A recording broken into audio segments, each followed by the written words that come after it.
Hi everyone, and welcome back to Anne's Family Recipe. Today we're making an easy penne alla vodka.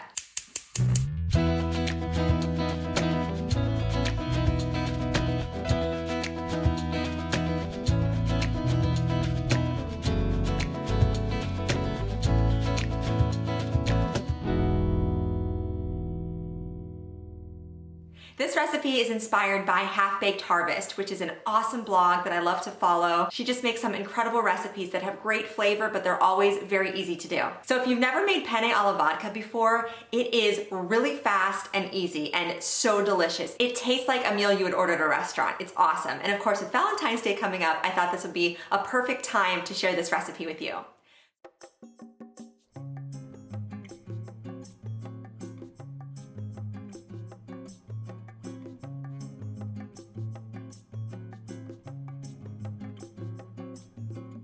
I'm starting by finely dicing one medium onion. I also peeled 4 garlic cloves, so I just used the bottom of a can to mash the cloves, and then you can take the skin off very easily, and then I'll use my garlic press in a little bit.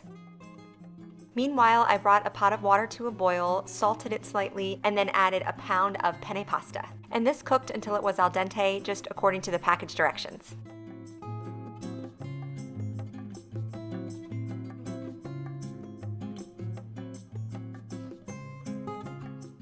Next, in a large nonstick skillet with higher sides, because eventually we're going to add the pasta in here, I added 2 tablespoons of olive oil, all of the diced onions, and then I put my garlic cloves in my garlic press and added those too. And to get the pressed garlic out, I just used the back of a knife to kind of scrape it off.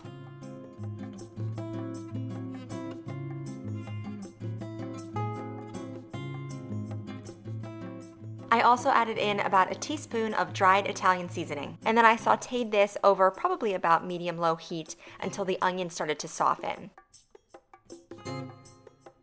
Next, I added an entire can of tomato paste, and I found this so interesting when I started making penne alla vodka. This is all the tomatoes that you add to this. So this really is kind of a pantry meal. As long as you have a can of tomato paste on hand, it's very easy to pull together.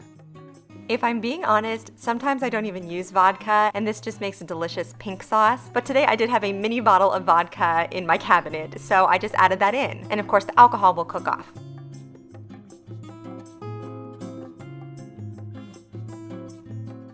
Next, I'm taking a tip straight from that food blog, Half-Baked Harvest, and I'm adding in about half a cup of pesto. So a while back, I bought a giant bottle of pesto from Sam's Club, and there was no way that I could go through it before it expired. So I portioned it out into these Ziploc baggies and froze it. So this is the perfect kind of dish to add in a little bit of that frozen pesto. Pesto is totally optional, but it does add an incredible basil flavor to this dish. Next up, I'm adding in 1 cup of half and half, which is what I had on hand that day. You could also use cream here too. Then I seasoned it with a little bit of kosher salt and black pepper, stirred it together, and allowed it to simmer for a little bit.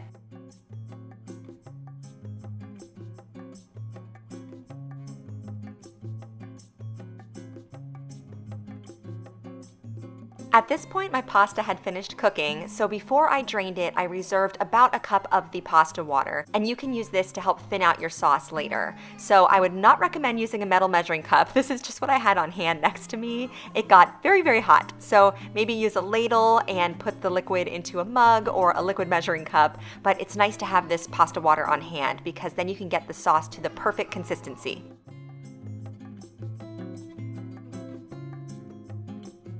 I added my drained pasta to the sauce along with most of that reserved pasta water too. And then I stirred everything together to coat the pasta in this delicious sauce. And of course, if it's still a little bit thick, you can add more of that pasta water that you saved.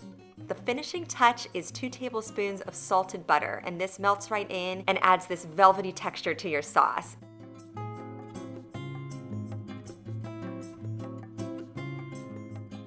For garnish, you can sprinkle on some Parmesan cheese. We use the Parmesan cheese out of the green can, but if you want to use freshly grated Parmesan, that is totally fine too.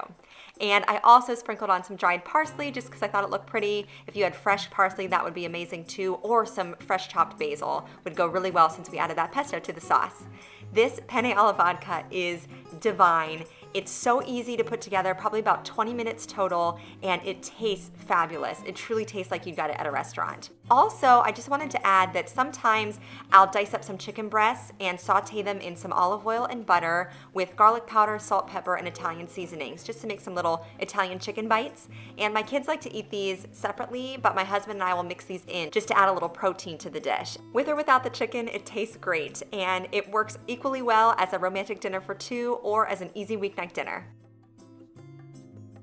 Don't forget to subscribe to my channel, follow me on Instagram at Anne's Family Recipe, and give this video a thumbs up if you liked my penne alla vodka here today. Thank you so much for joining me here in my kitchen, and I'll see you again soon with more family recipes.